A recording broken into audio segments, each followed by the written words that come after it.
Huh? What you would like to play? Kartam. Best. You got the verse for the day?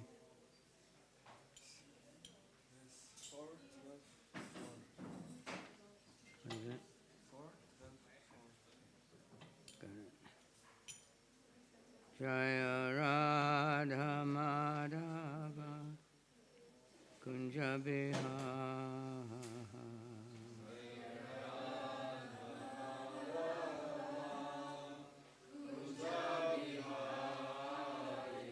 Jaya Radha Madhava Kunja Bihara Radha Madhava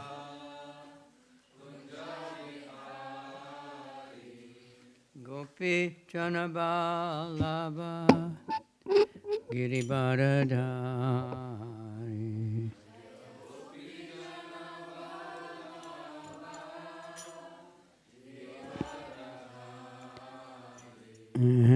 Gopi Chanabalava Giribharadhari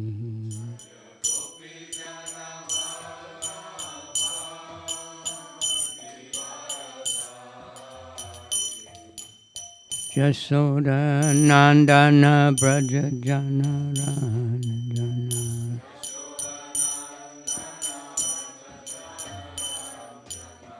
Yashoda Nandana Braja Jana Ranjana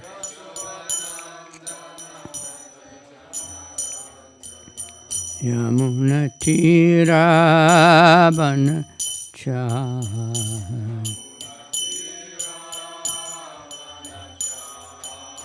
Jamuna Tira Banachar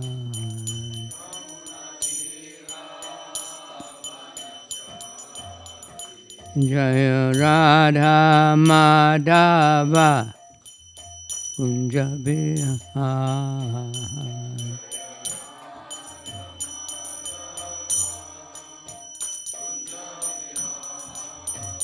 Jaya Radha Madhava Kunja Bihar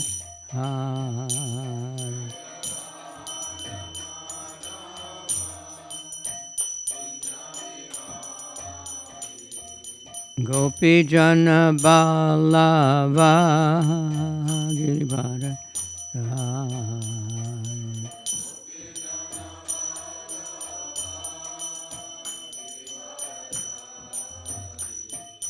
Gopi Jana Balava Giribhara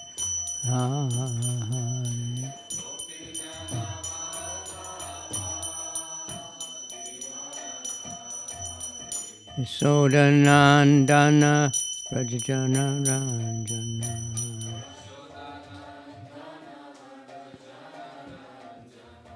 Yashoda Nandana Prajajana Ranjana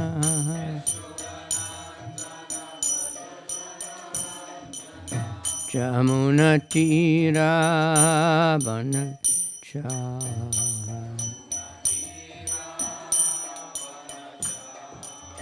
Yamuna Tira Banachar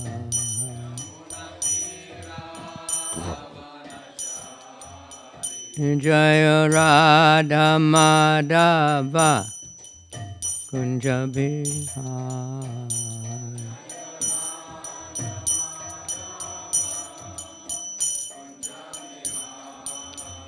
Jaya Radha Madhava Kunja Bihar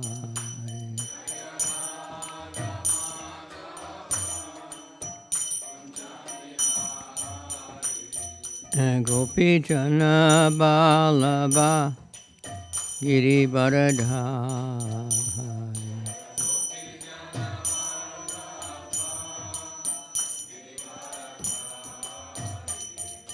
Gopi Jana Balava Giribharadhari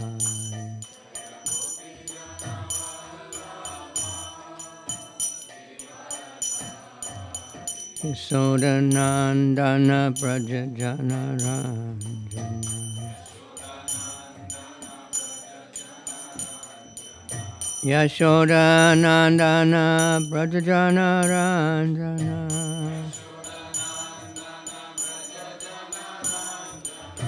Yamunatira Banacha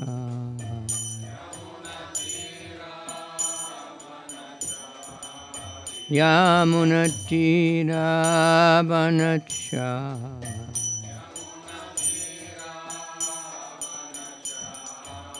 Jaya Radha Madhava Kunja Bihar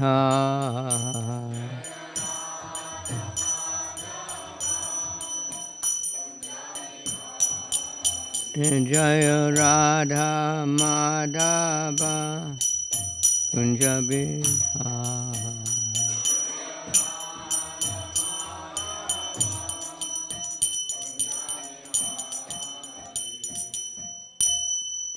Srimad Bhagavatam ki jai. Om Namo Bhagavate Vasudevaya.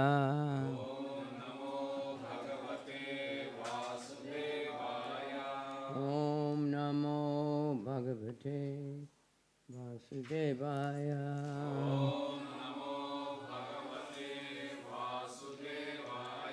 Narayanam Namaskritya Naram Chaiva Narottamam Devim Saraswatim Vyasam Tato Jayamudiraye. Before reciting the Srimad Bhagavatam, which is our very means of conquest, we offer obeisances to Narayan, personality of Godhead, and to Narayan Rishi, the supermost human being, and to Mother Saraswati, the goddess of learning. Nasta Prayeshu Abhadreshu Nityam Bhagavata Sevaya Bhagavat Utama Shloke Bhakti. Okay, got tangled up. So, by regular attendance in classes of the Srimad Bhagavatam, or rendering service to the pure devotee, all that is inauspicious in the heart is destroyed almost to nil, and thus loving service to the personality of Godhead comes into being as an irrevocable fact. So, they said, it's fourth canto, chapter 12, right? Is that right? And verse number 4. Tad, right? Gacha, Juva, Bhadram Te, Bhagavantam, Adhoksajam, Sarva Bhutatma, Bhavena, Sarva Bhutatma, Vigraham, Tadgacha Dhruva Bhadram Te, Bhagavantam Adhoksajam. Is that the right one? Oh, skipped, I'm sorry. That's what I was asking. I had it, and these things, it flips. Aham, Tvam, Iti, Aparta, Dear, Ajana, Agyanat, Purushasya, Hi, Swapni Bhavati, Atad, Jnanad, Yaya, Banda, Viparyayo, Aham Tvam Mityaparta Dear, Agyanat Purushasya Hi,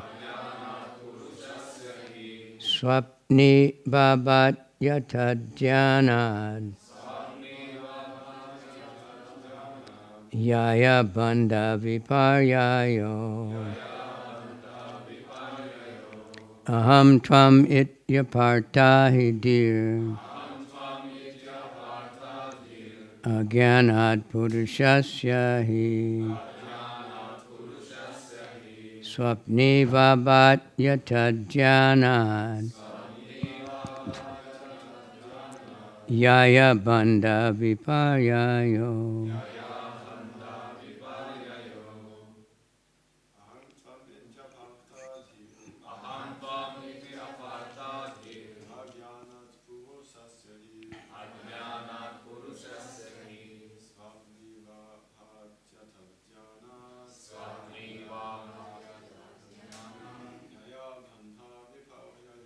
Yaya bandha viparyayo.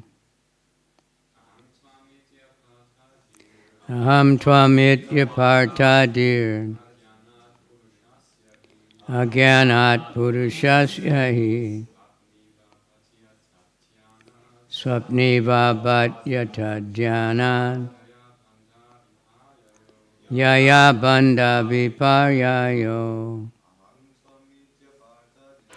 Aham tvamityapartadir. Agyanat purushasya hi. Swapni vabat yatadjanat. Yaya bandha viparyayo.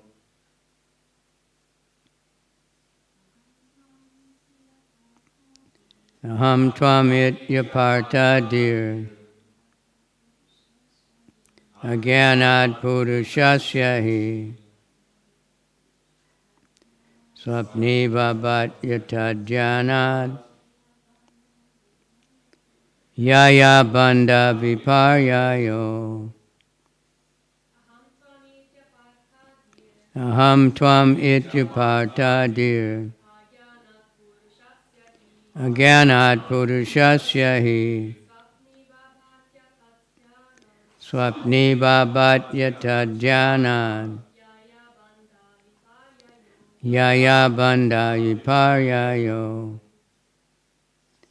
Aham, I, tvam, you, he, thus, aparta, misconceived, di, intelligence, agyanat, from ignorance, purushasya, of a person, he, certainly, swapni, a dream, iva, like, abhati, appears, atat janat, from the bodily concept of life, yaya, by which, bandha, bondage, viparyayo, and misery. Misidentification of oneself and others as I and you on the basis of the bodily concept of life is a product of ignorance. This bodily concept is the cause of repeated birth and death, and it makes us go on continuously in material existence. Can you repeat that one? Misidentification of oneself and others as I and you on the basis of the bodily concept of life is a product of ignorance. This bodily concept is the cause of repeated birth and death. And it makes us go on continuously in material existence. Purport by Srila Prabhupada. The conception of I and you, aham tvam, as separate from each other is due to our forgetfulness of our eternal relationship with the Supreme Personality of Godhead. The Supreme Person, Krishna, is the central point, and all of us are his parts and parcels. Just as hands and legs are parts and parcels of the whole body. When we actually come to this understanding of being eternally related to the Supreme Lord, this distinction which is based on the bodily concept of life, cannot exist. The same example can be cited herewith. The hand is the hand and the leg is the leg, but when both of them engage in the service of the whole body, there is no distinction as hands and legs, for all of them belong to the whole body, and all the parts working together constitute the whole body. Similarly, when the living entities are in Krishna consciousness, there is no such distinction as I and you, because everyone is engaged in the service of the Lord. Since the Lord is absolute, the services are also absolute. Even though the hand is working one way and the leg is working in another way, since the purpose of the Supreme Personality of Godhead, they are all one. This is not to be confused with the statement by the Mayavadi philosopher that everything is all one. Real knowledge is that the hand is hand, leg is leg, body is body, and yet altogether they're one. As soon as the living entity thinks that he is independent, his conditional material existence begins. The conception of independent existence is therefore like a dream. One has to be in Krishna consciousness, his original position. Then he can be freed from material bondage. Om Jnana Timirandasya Gananjana Shalakaya Chakshura Militanyena Tasmai Shri Gurave Namaha Shri Chaitanya Manobhistam Stapitam Yena Bhutale Swayam Rupa Kadamayam Dadati Swa Padantikam Nama Om Vishnupadaya Krishna Prastaya Bhutale Srimati Bhakti Vedanta Swaminiti Namane Namaste Saraswati Deve Gauravani Pracharane Nirvisesha Shunyavadi Paschatya Desatarane Vanchakalpa Trubhyascha Kripa Sindhubhyevacha Patitanam Pavanebhyo Vaishnavebhyo Namaha Namo Mahavadanyaya Krishna Prema Pradayate Krishnaya Krishna Chaitanya Namani Gora Tushe Namaha Panchatatmakam Krishnam Bhakta Rupa Sarupakam Bhaktavataram Bhaktakyam Namami Bhakti Shaktikam. Hey Krishna, Karuna Sindhu Dina Bandhu Jagatpate, Gopesha Gopika Kanta, Radha Kanta Namostate, Tapta Kanchana Gaurange, Radhe Vrindavanishri, Vishabhanu Sute Devi, Pranamami Hari Priye. Mukam Karoti Vachalam Pangam Langayate Garim, Tat Kripa Tamaham Bande, Shri Gurundina Tarini. Well, it's very wonderful to see so many devotees at Srimad Bhagavatam class. It's a sign of a very healthy community.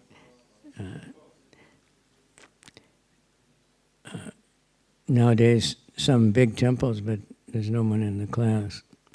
They may be on some online with a class somewhere else. But when everybody comes together, it's special. So I hope it's every day like this. Thank you for having me, and the chance to speak or hear Bhagavatam is very special.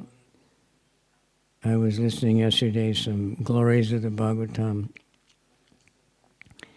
Hard to repeat them all, but in every way it's so special. The Bhagavatam and the Bhagavad Gita. The Mahabharata, the Ramayana, there's many versions that are slightly different.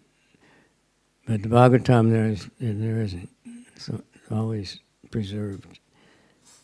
Once in a while we see a purport where some reading has one word different, but the word has exactly the same meaning. Bhagavad Gita, same thing. So it's very special in every way. It glorifies itself. It's the most commented upon of all the scriptures, of all the Puranas. There's unlimited comments.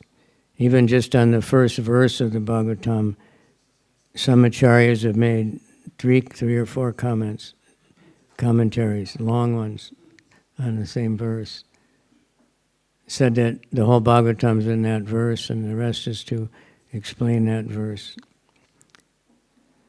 I remember when it first got translated in Japanese, and one of the devotees said, "This is no good. This translation's no good. Nobody can understand this." And I said, "Well, I've been reading it in English for so many years, and I can't understand it.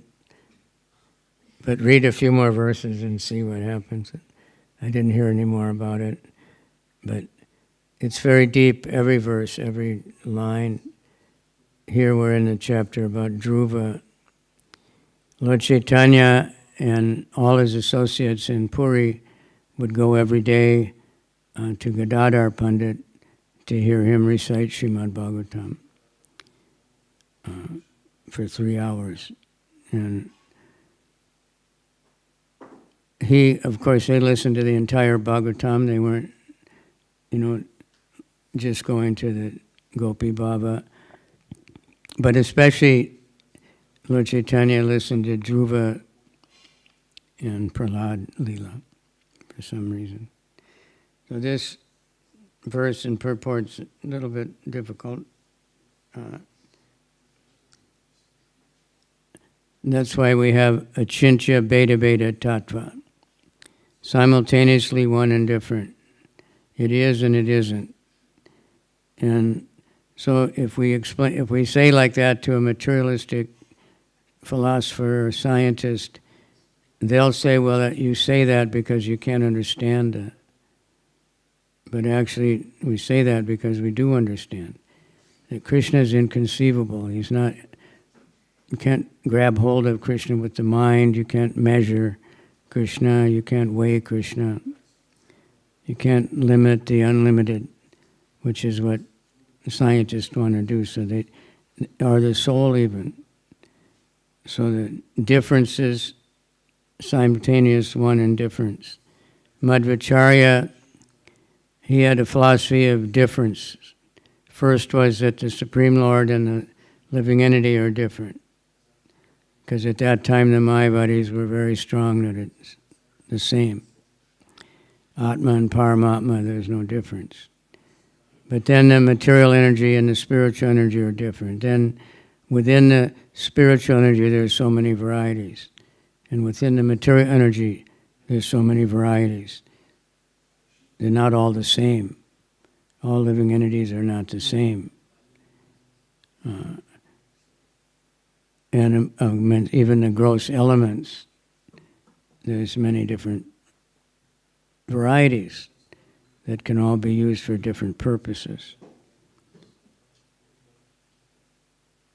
Basically, grossly divided up into bhumirapo and lovayu, kamano cha. Now in the chart they give us in school, there's, 100 and some. But it's just different types of air, different types of liquid, different types of solids. The idea of the 8 is just basic. So here it's saying that I and you and a distinction like that. But at the same time, we're all individual souls. Everyone has a special relationship with Krishna that no other soul has. That's inconceivable.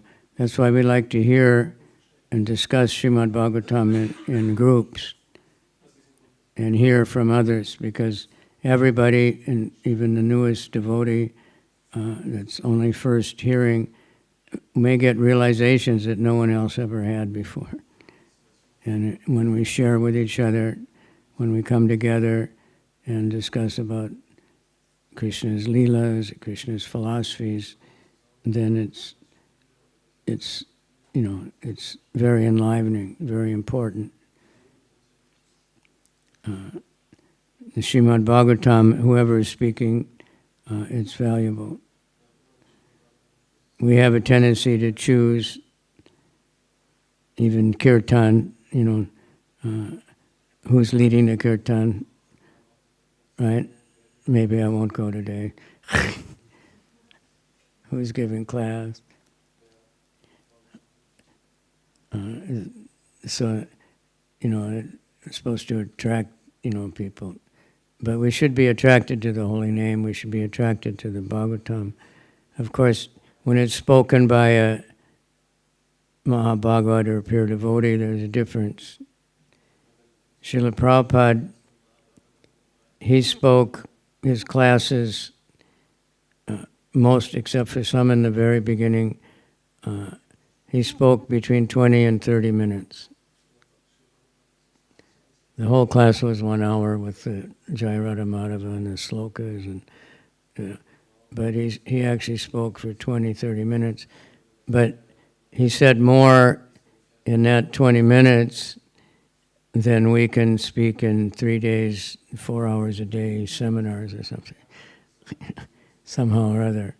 And everybody got totally enlivened at the end of class.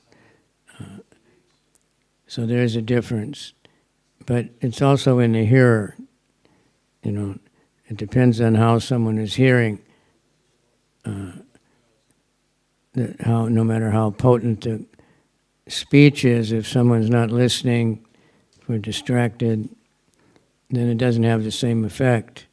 If someone's listening very intensely, and then they will hear Krishna will be present. So this whole explanation is quite interesting, actually. Just going to go over it again. I and you, and then I and mine. There's a verse in the second canto that says that those who are in Maya, those who are influenced by the illusory energy, they always speak nonsense, beginning with mamoham, ahamameti. It is I and it is mine. I am this body and this is mine. This is mine. This family is mine. This house is mine. Whatever we have, I and mine. I don't know if you remember, George Harrison, the Beatle, had a song, I, Me, Mine. He was influenced by the Srimad Bhagavatam. And the song is just I, me, mine, everywhere is I, me, mine, I, me, mine, I, me, mine.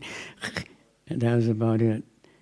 And so Shyamasundar Prabhu wrote that when he first met all the Beatles, previously he only met George, they happened to be recording that song when he found them in the studio. And the other Beatles were saying, "It's a stupid song. What is this?" I, me, mine, I, me, mine.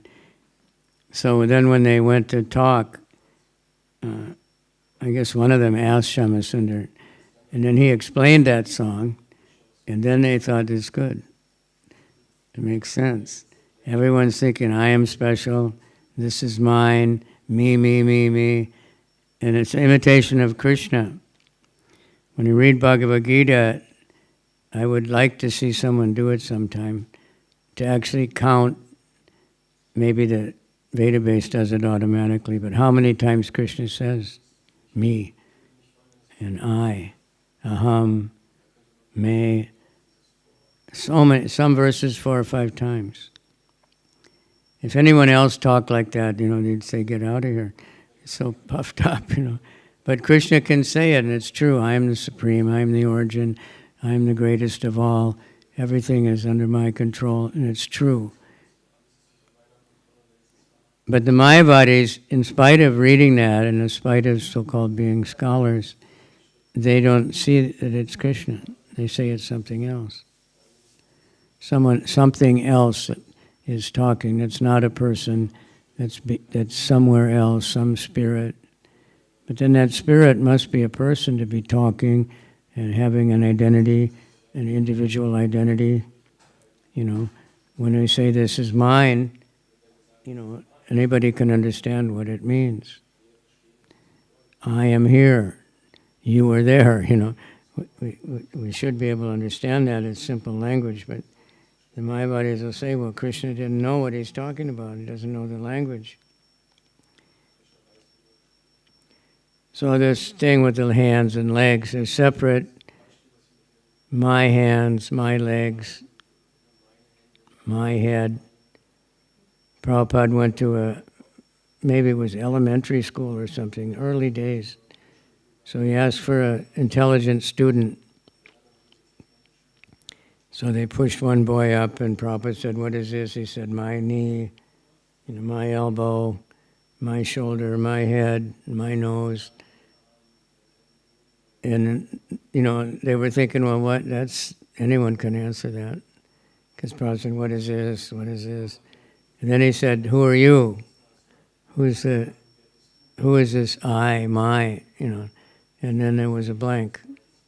They don't know. Sometimes we'll say, "My body." You hurt my body, you hurt my arm, but sometimes you'll say, "We hurt me." But it didn't hurt you. You hurt your arm, you hurt your finger, you hurt your foot.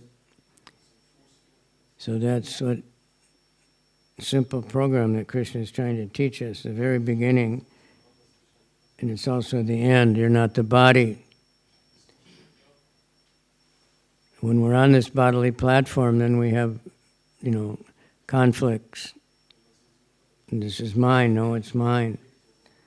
That may be just an opinion, right? Maybe not a thing. Maybe we can think everything belongs to Krishna, theoretically. But then if someone tries to take away what we have, no, it's mine, But if it belongs to Krishna, Krishna can take it, Krishna can give it. But my opinion, we may think, I saw one book, one famous guy, he said, "I am right, you are wrong." This is what we're trying to prove. So if we're trying to work together as a group, and everybody's thinking, "I am right, you are wrong," we're not going to get much done. But when we can appreciate everyone else, everyone's individual, ideas and vision, and work it out so that everyone can contribute, and everyone understands that, whatever we get, it's inspiration is coming from Krishna. And sometimes both can be right. In Asian culture, they tend to try to think like that, everything is something good about everything. There's one cartoon where there's an elephant and a zebra. You ever seen that one? A zebra. So one of them is, one says, "There's no use of arguing.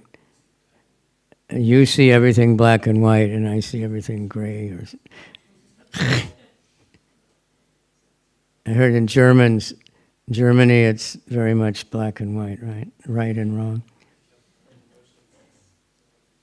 I went to the Dead Sea one time, and they had signs in different languages that it's recommended to wear shoes when you go in the Dead Sea because the salt on the bottom is very sharp. In German, it said, "Not wearing shoes is verboten." Don't give your choice. Don't say it's recommended. Then you have a choice. No, you can't do it. But Krishna is right, but Krishna is very liberal also. He lets everyone have their own opinion. Krishna in Dwarka, he had ministers and advisors like Uddhava, and he took advice, and he sincerely did. He wasn't like Ravana. Ravana, he was very attached that I'm the king. So when they saw the army coming across the ocean, he called all his ministers. What should we do? And he gave a speech how the good king, he always consults his ministers, and he's always like asking everybody else for advice. And then everyone told him, "You should give Sita back. You should have never taken her in the first place, but give her back. Rama's a good guy. He'll forgive you. And then Ravana, no. Screaming, I'm the king. The duty of the ministers is to agree with the king and do whatever the king says. So that's not the way Yudhishthira was. That's not the way, Krishna was. Krishna is equal-minded. So how can we separate that the hands and legs are different, but if they're all working, running somewhere and carrying something, then they're all working together, and that way they're all one. They're working for the benefit of the whole body. The legs are walking to the market. The hands are picking up the goods and paying for it and carrying it home. And the legs are carrying the hands home. So in that way, they're all one. But in another sense, they're all different because they're all separate parts of the body. And we will remain the same. I think it was in Puri one time. I was walking around and I saw one guy, he had no hands and no legs. And they had him sitting up somewhere. And he was speaking. I didn't know what he was speaking. It must have been some kind of shastra. And people were listening to him, So even though he had no hand, I don't know if he was born that way or he lost them, but he's still the same person. He's a complete person still without the hands and legs. The hands and legs are not you, they're not me, but they're part of you, but they're important to serve because he can't do everything. Someone has to carry him around, feed him, do everything. But there was one big movie star, he was Superman, and he got hurt, and so he was paralyzed, couldn't move anything. And he wrote a book called Still Me. He could talk, and he couldn't move he could move his foot a little bit or something. But so he's still the same person. We get old, we're still the same person. Can't do the same things. We can't run as fast, can't jump as high, but we're still the same person. We might be able to do other things better than we could do when we were young and strong. So it's not all one, like the Mayavadis say, everything is the same. We can look around here, there's a forest, there's so many different kinds of trees. This garland, has so many different kinds of flowers in it. We like that, right? We like variety. So why would it be that the spiritual world, which is supposed to be so much more pleasurable, would have no variety? Everything is nothing. Everything is, right? Buddhists, they say that's another type of Mayavadi, Shunyavadi. Everything is just nothing. But when they define nothing, they write big books about it. And the scientist, one of the latest theories, which wasn't accepted by many scientists, he said there was nothing, but gravity pulled something out from nothing. I don't know, the gravity was not part of the nothing then? But then how could there only be nothing? But this is supposed to be like the most brilliant scientist. And then from that something that the gravity pulled out from nothing created unlimited universes, multiverses, it calls. And they all have different laws of nature. It wasn't accepted by everyone. But that's Mayavadi. Or the Vedic Mayavadi is, it's all one. Everything is exactly the same. So the description of that is the same as the description of nothing. But how could you take pleasure? They say people that are like in the Arctic when it's just dark all the time, they have a really hard time. Because there's no day or night, there's no way to calculate time. Maybe the native people, they do by the stars or something, and they go crazy. Even in Sweden, in the winter, when there's mostly nighttime, a lot of people have a lot of mental problems. When everything's the same, or it's all snow and only white, or all dark, so you can't see anything, and you can't hear anything. They have some place in America, somehow they made one room that's like completely silent. There's no noise. And people go in there and they say it's the loudest noise they ever heard. And their mind screams. So you can't get away. But we want variety. Everyone likes, the feast where there's many, many different things. Everyone, restaurants have these huge menus, right? You have a choice. You have a lot of variety. I saw an ad in Dubai, one of these motorcycle lunch deliveries. They have the menu for 10,000 restaurants on their app. So, I don't know how you can spend all day trying to decide which restaurant you're going to. And then each restaurant has so many things. But we want variety. We like to travel and see different cultures, different types of people. And we like the department store that has everything in one place. It's just natural. But Krishna is the source of all that variety. And when one gets Krishna, then we've got all the variety in one place. I think it's happened to everybody on Harinam. Don't you know any other songs? Right? Do you have any other songs? What do you say? What do you say? I told one guy, I said, yeah, we have many, many, but this is the best one. So we just sing this one. And he couldn't argue. He said, okay, because he liked it. But they just wonder, because normally they have the top 10, and it's always changing, And if some song stays on the top 10 for a long time, it's a big deal, And it'll be remembered 30 years later that this song was number 1 for 10 weeks or something. But the Hare Krishna Maha Mantra is always number 1. And everything it's Sarva Mantra Sar. All mantras are in one mantra. And in one name. All names are in the one name. The Vishnu Sahasranam, 1,000 names of Vishnu. Many people sing that every day.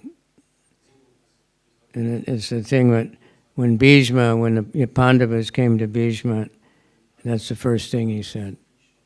He looked at Krishna and he said, you think this is your cousin, and then he recited his 1,000 names of Vishnu. So he's not your cousin, in other words. He's all these things. So that Parvati asked Lord Shiva that this Vishnu Sahasranam is not hard to remember, and it takes a long time, and isn't there something more simple I can pray? So he said, well, I chant Ram, Ram, Ram, Ram, Ram, Ram. And 3 Rams equals spiritual potency to the whole Vishnu Sahasranam. And then 1 Krishna is equal to 3 Rams. Because all the names are in Krishna. It's the original. Everything emanates from Krishna. And everything is one with Krishna, but then there's all individuality. All the names are also individual, and Krishna has different pastimes and different forms, like we have Nrsimhadev. It's Krishna. He's considered a full incarnation. Only Ram and Krishna and Nrsimha are somehow considered. Anybody know why Nrsimha is considered full?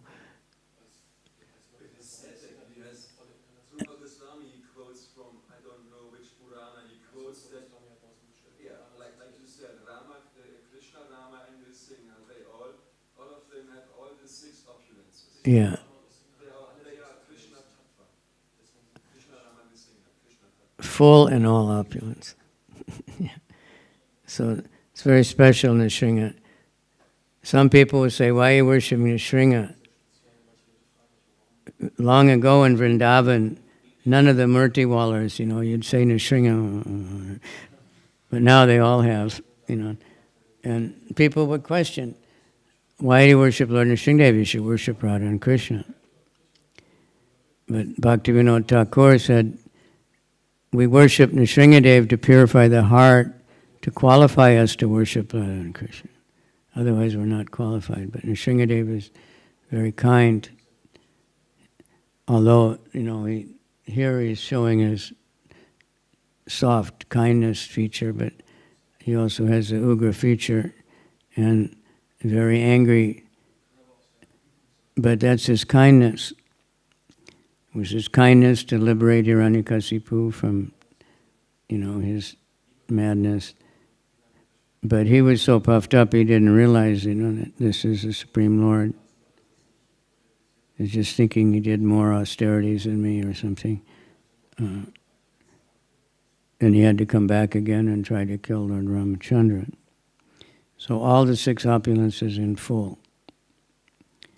So we're very fortunate, and we can, Om Namo Bhagavate Narasimhaya, Namastejas Tejase Avir Bhava, Vrajanaka.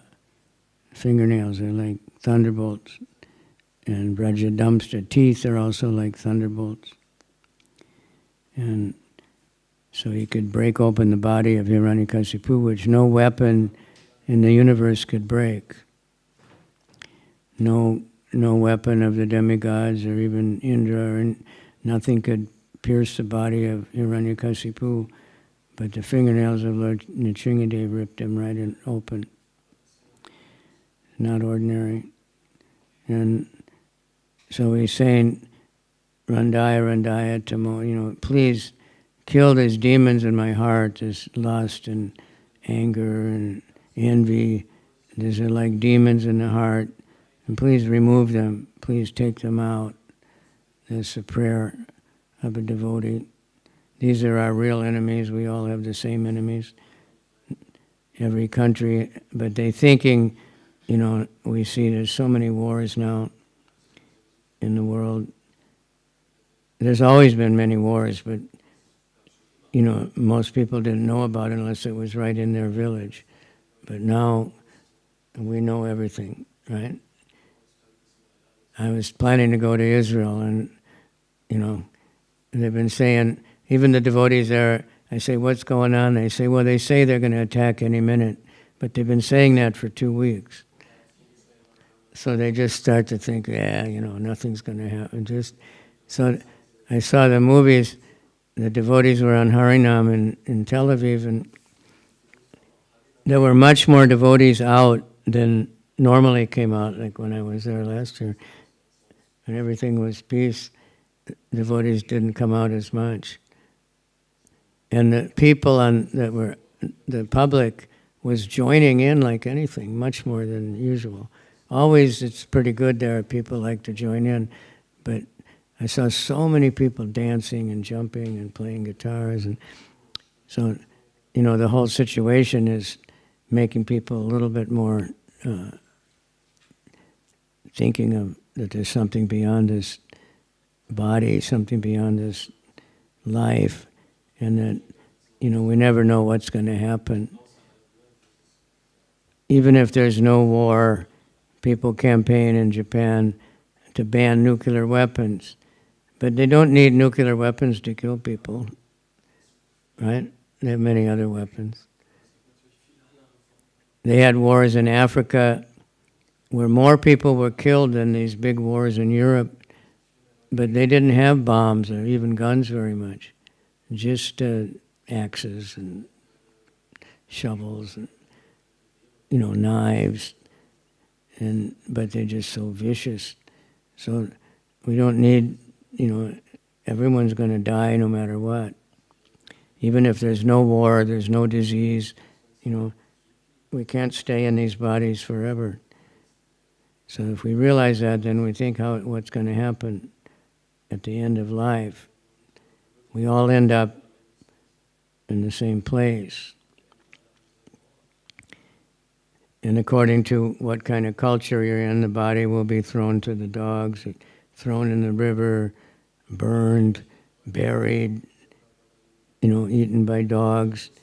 There's one religion in India, they put the bodies up on a big tower and the vultures come and eat it. It's interesting, yeah. Anyone ever seen that?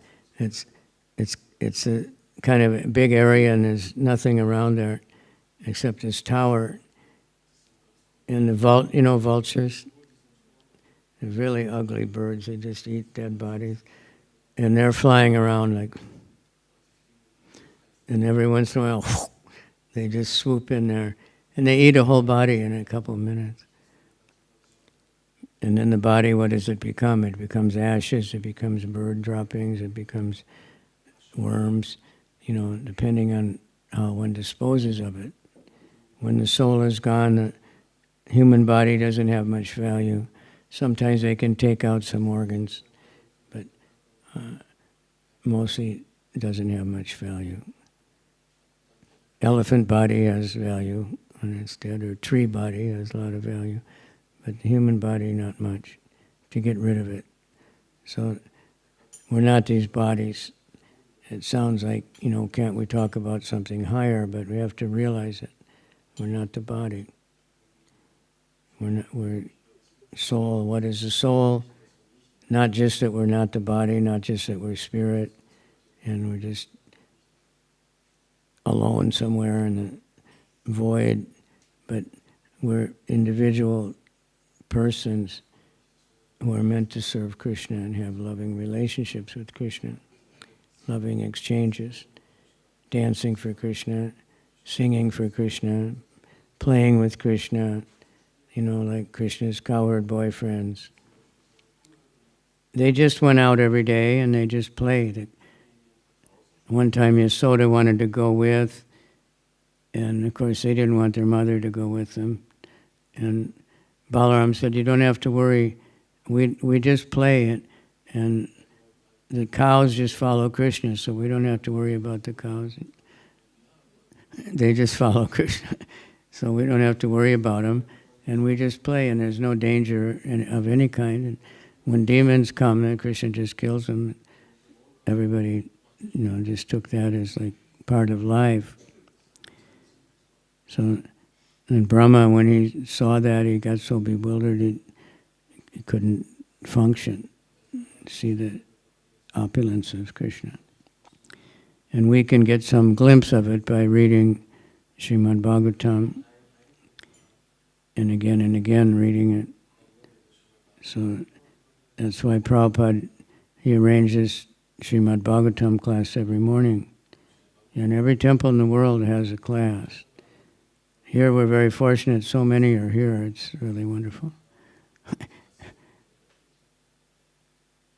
I was just in Munich, so there was sometimes one person, one in the kitchen and one in the class, 5 or 6 online.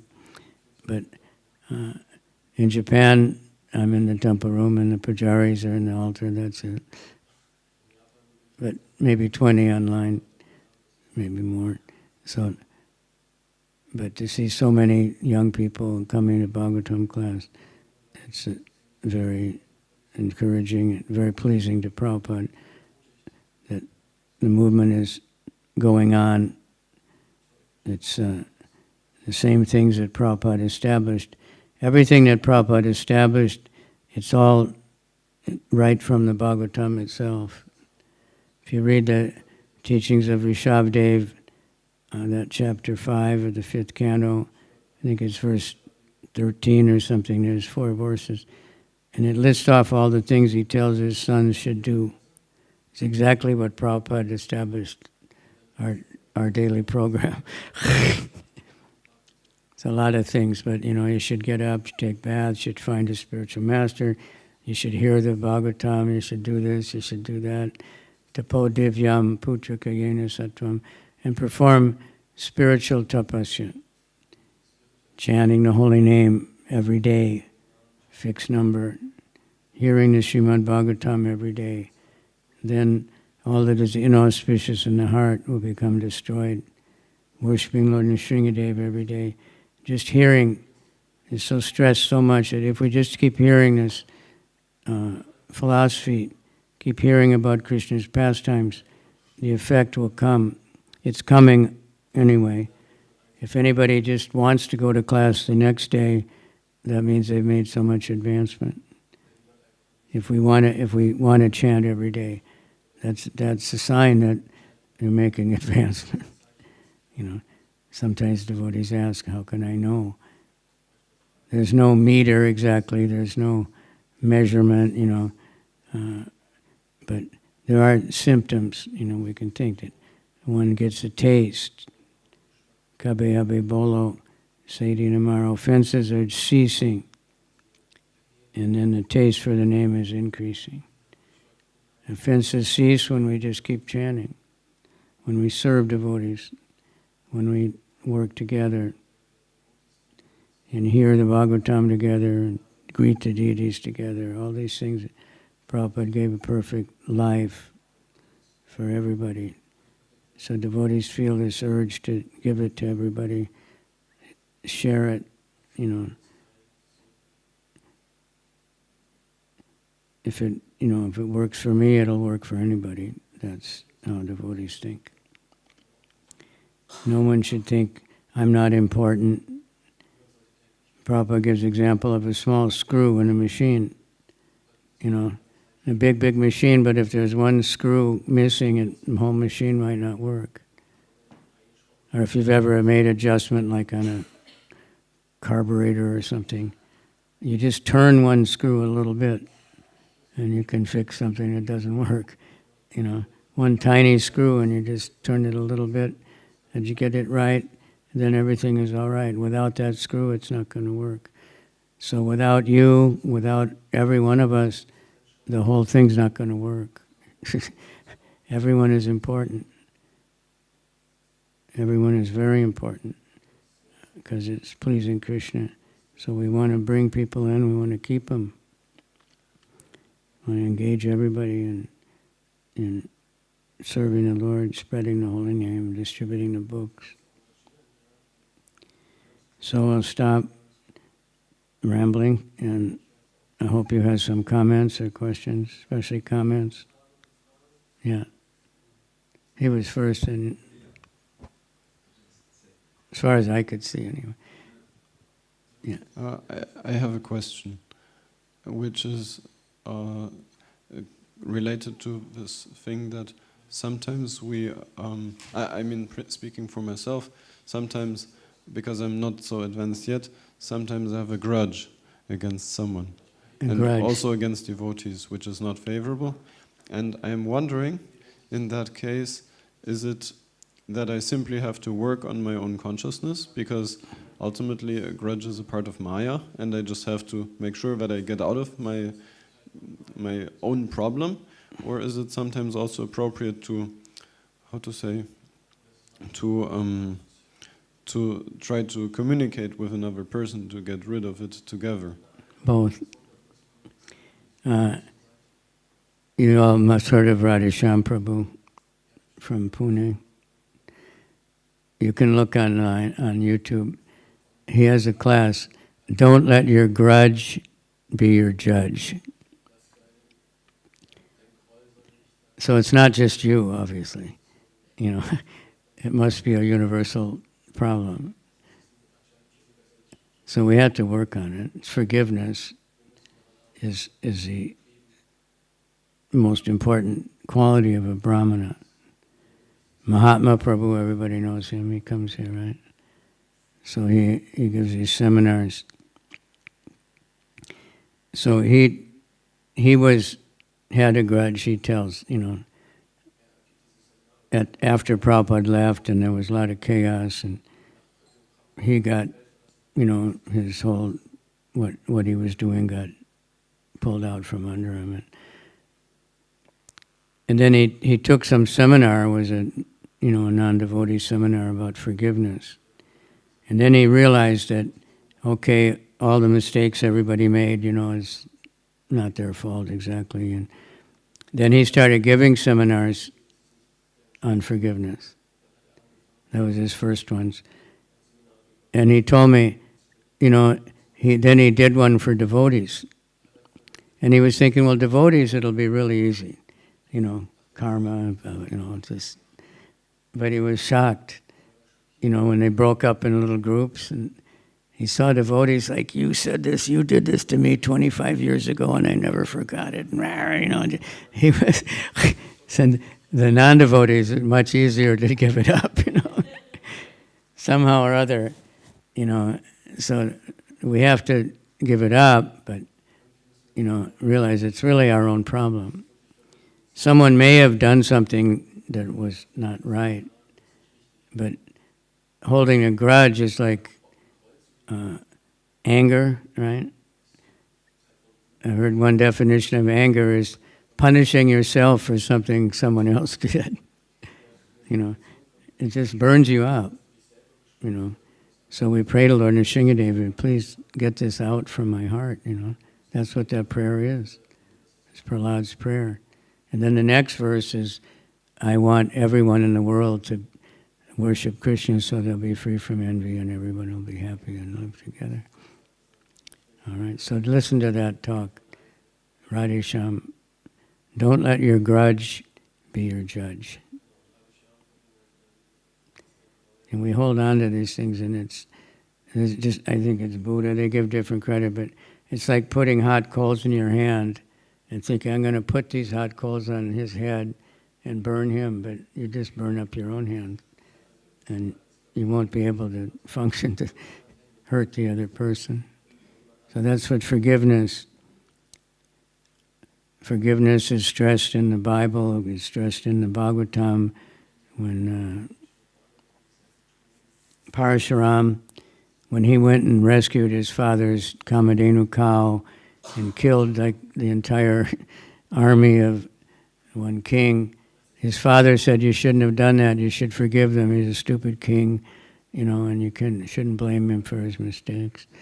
You should have forgiven him. Forgiveness is the power of the Brahmanas. Big lecture. Yes, sir?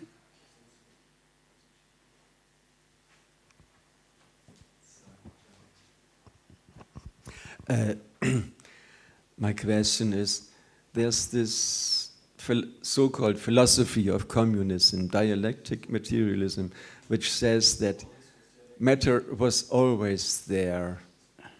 No need for any god to create it. What is the best argument against this idea? Well, where did the matter come from? According to the Bhagavad Gita, It's always there. yeah, but according to the Bhagavad Gita, it's Krishna's inferior energy, right? It's always there, but because Krishna's always there and it's his energy. Now, someone might not believe that, but then everything comes from something. And then there is the pradhan or the mahatattva, and that's all the matter, just kind of, right? But it's just matter. Until Krishna enters as a time factor, nothing happens. But, people that are atheistic and they don't want to believe in God, then they won't accept, unfortunately, but it's always there, but God is always there. That's the definition of God, right? Like they say, well, who made God? Who made the matter? It was always there, okay, but did someone make it? How did it get there? They can just say, oh, it was always there, all right. So we say Krishna is always there, God is always there, and that matter is his external energy. Bhumirapo analovayu kamano beta evacha. Right? I think that's in any religion, any scripture, but if they don't want to accept that,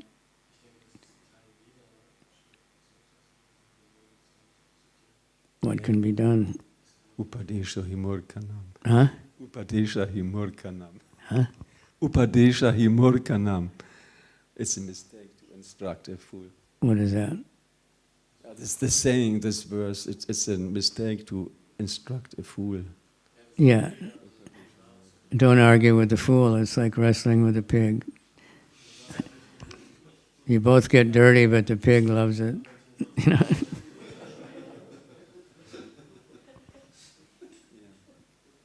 My mother grew up in the south part of America, and they had contests wrestling with pigs. And they would put grease all over the pig, and then the guy's got to wrestle with the pig and try to pin it down. But pigs are so strong and slippery anyway, you know. So the guy would, I don't know if anybody could ever do it, but but it's foolish. Even if you do defeat the pig, who cares, you know? But so arguing with a fool is not a good idea. And we tend to do that, you know. But better just say, excuse me, and, you know, I don't know. All right, anyone else? Commentary? Yes.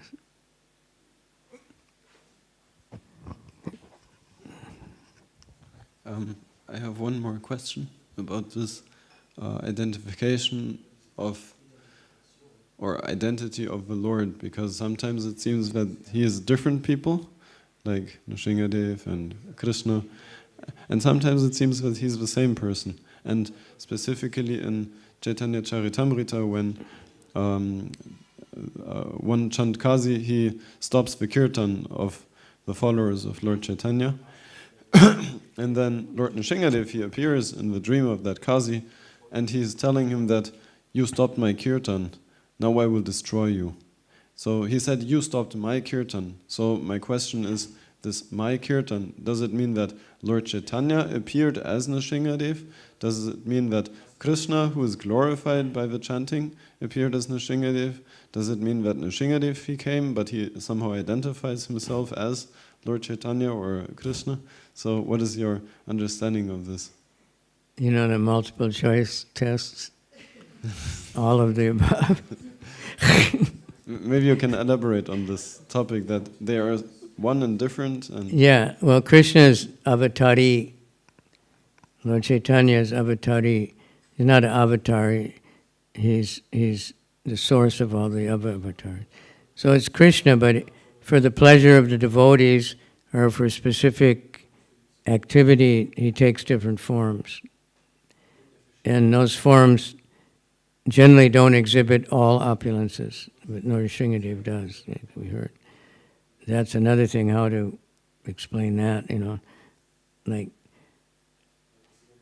I asked Bhanu Maharaj that question, and I can't remember what he said. He was giving some progressive thing with Lord Nrsingadev, but so Krishna appears in so many different avatars, but they're all Krishna. They're expansions, but he doesn't exhibit all of his opulences. Even as Lord Ramachandra is, because he's acting as a perfect king, he follows, you know, standard morality and everything. But Krishna doesn't have to worry about that, because he's acting as a supreme personality of Godhead, the origin of everything. So Lord Nrsingadev, the kirtan, if it's, you know, of Krishna, it's glorifying Lord Nrsingadev, it's his kirtan, it's everybody's kirtan. Krishna, all the incarnations are in Krishna's body. When Krishna appears, all the incarnations are in Krishna's body. And when Krishna kills different demons, it says actually there's different incarnations doing it. But that's like very hard to understand. I don't understand fully. But that's what we say, that's why we say achintya. Achintya beta beta tattva. Simultaneously one and different. You know, and then there's different examples, the sunlight and the sun globe. There's, in one sense, no difference, but there is a difference. The heat and light is there in both, but the sun globe is the source of it, and there's so much more heat and light. So we're simultaneously one and different from Krishna, qualitatively the same, but quantitatively different. So Krishna has many different names according to different pastimes and different activities, different potencies, but they're all names of Krishna. 1,000 names of Krishna, there's 1,000 names of Balaram, many of them are the same.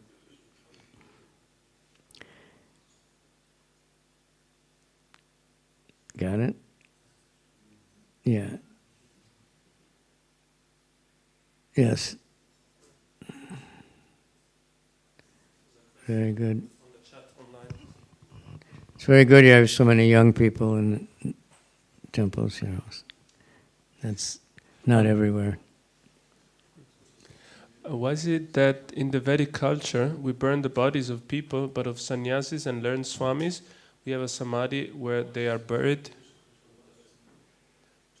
I'll repeat. Should I repeat the question? Or? Well, the theory is that the sannyasi's body is like purified. It doesn't have to be burned to burn up all the impurities or something. It must be something like, there was one case in Vrindavan where a very young child died. And Prabhupada said, you don't have to burn the body because he hasn't done any sinful activities or anything to purify out. So they don't burn the bodies of children either. That's basically my understanding.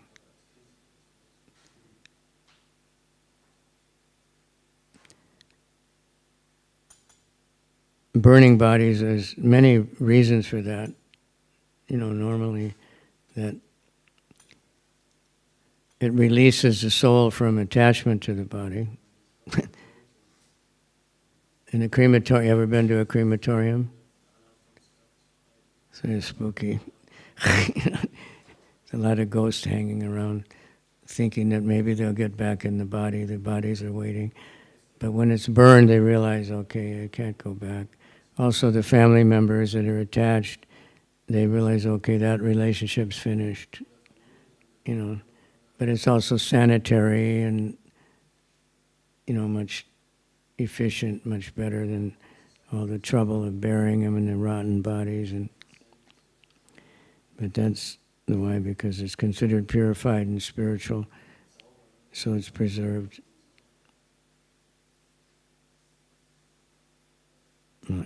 Anybody know anything else? Some Vedic scholars here? You know?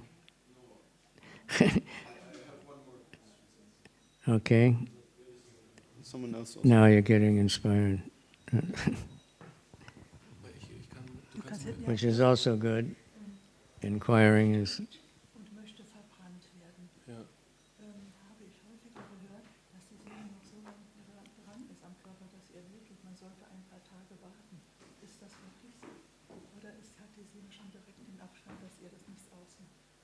So, if the body of a person dies and this person wants to be excremated or be burned, I've heard that the soul is still attached to the body for several days, so you shouldn't burn the body immediately, but wait a few days. Is that correct, this understanding? No, normally if it dies in the day, you're supposed to burn it before sunset.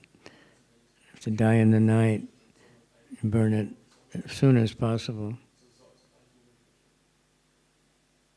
Thank you. That's what I've always heard. As soon as possible. Sometimes with devotees, they keep it for different reasons. Sometimes so people can honor it. Sometimes because the government has to check to make sure that there was no foul play or something. But normally it's supposed to be done as soon as possible to free the soul from the attachment.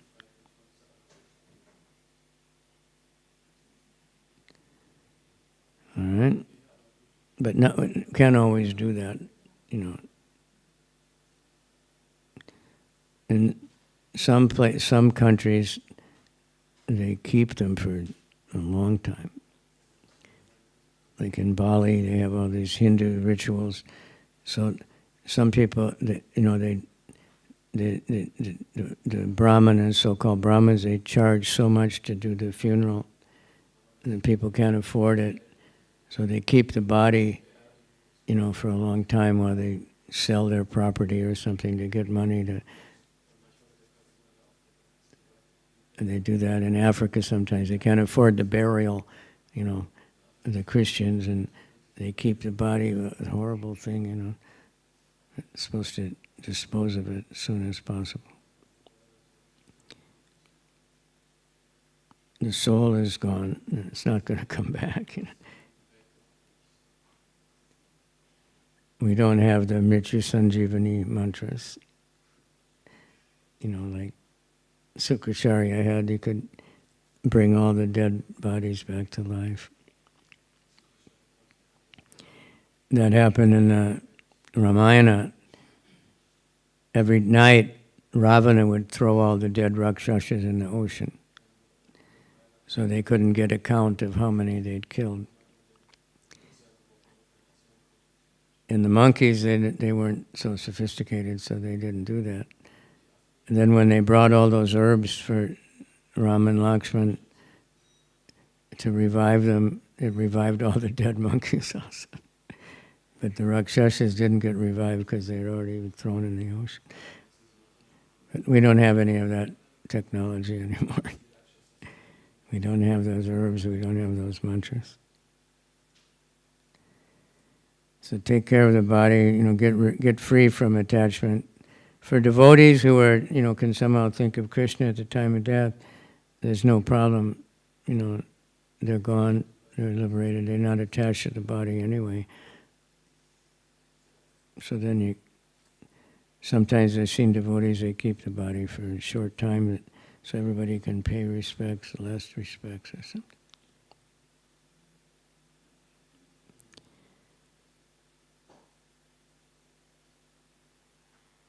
Okay, thank you very much. We have Bhakti Vasudev Swami coming today. He's a very wonderful speaker from Nigeria. So I know him from a long time. And he's very... He got to America because he got some kind of visa for presenting scholarly papers about different subjects. So he's a very good Bhagavatam speaker also. So we're very fortunate. And we're very fortunate to have all of you here. It's really amazing. Glad I came. All right. And Shina Shingadev ki jai. Om Namo Bhagavate Narasimhaya. Avir Bhava Vrajanaka Vrajadamsta Karmasayan Randaya Tamo Gasa Om Swaha Abhayam Atmani Bhuyu Shrom. That last one means so that we can live peacefully in the struggle for existence. Right? Yeah, it's always a struggle for existence. But live without fear, fearlessly. Very beautiful decorations, everything very wonderful. Srila Prabhupada ki jai, Srimad Bhagavatam ki jai, Dhruva Maharaj ki jai. Singhachalam Bhakta Vrinda ki jai. Hare Krishna.